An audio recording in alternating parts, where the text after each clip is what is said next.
2 Corinthians chapter 12, verse 7 through 10. But I must not be too proud of the wonderful things that were shown to me. So a painful problem, a thorn in my flesh, was given to me, an angel from Satan, sent to make me suffer so that I would not think that I am better than anyone else. I begged the Lord 3 times to take this problem away from me, but the Lord said, "My grace is all you need. Only when you are weak can everything be done completely by my power. So I will gladly boast about my weaknesses, then Christ's power can stay in me. Yes, I am glad to have weaknesses, if they are for Christ. I am glad to be insulted and have hard times. I am glad when I am persecuted and have problems, because it is when I am weak that I am really strong." Romans chapter 5, verse 3. And we are also happy with the troubles we have. Why are we happy with troubles? Because we know that these troubles make us more patient. In these verses, there is a great deal to be learned, mostly about the lies that the world has given us about reality. And so the first thing I saw was that pride always leads to thinking you're better than someone, even the pride of a father to his children. Because just like when Adam and Eve were exposed to the tree of good and evil, so too will pride bring about its opposite. And so to be proud inevitably leads to being ashamed. For one to exist in you, the other must exist too.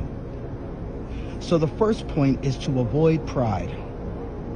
What happens if we don't avoid pride? A thorn grows in our flesh, a painful problem, a shame, sent by an angel of Satan to make you suffer, so that you won't be prideful anymore.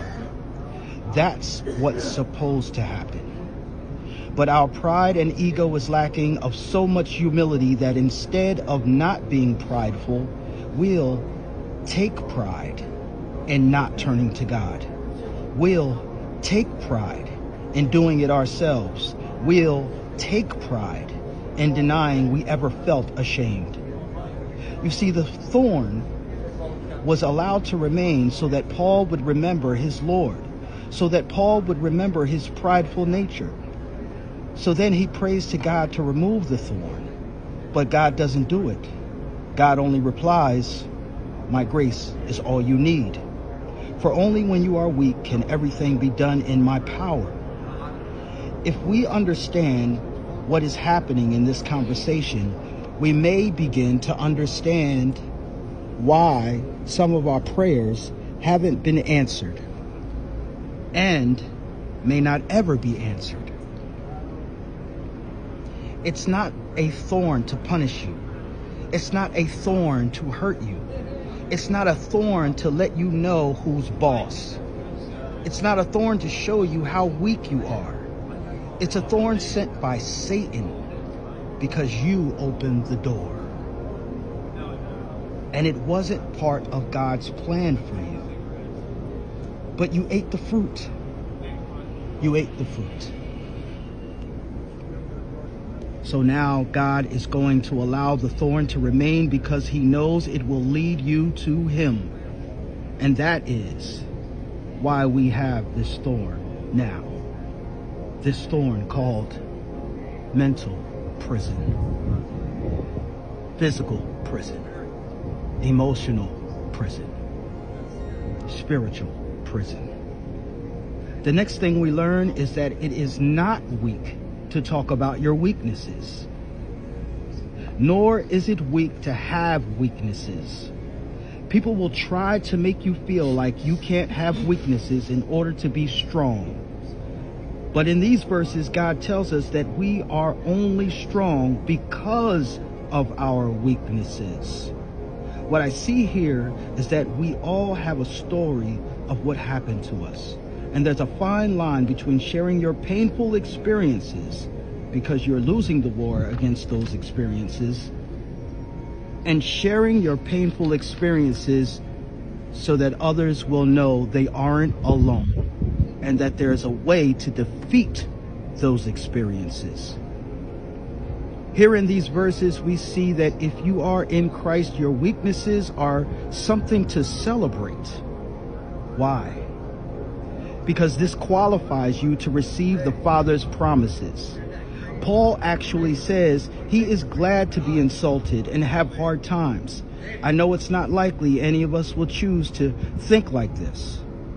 Notice I said choose, because it is possible.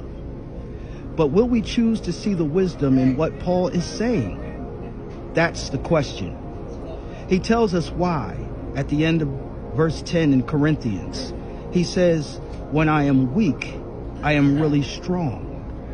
So following this spiritual logic, we see that it clearly defies our conventional logic.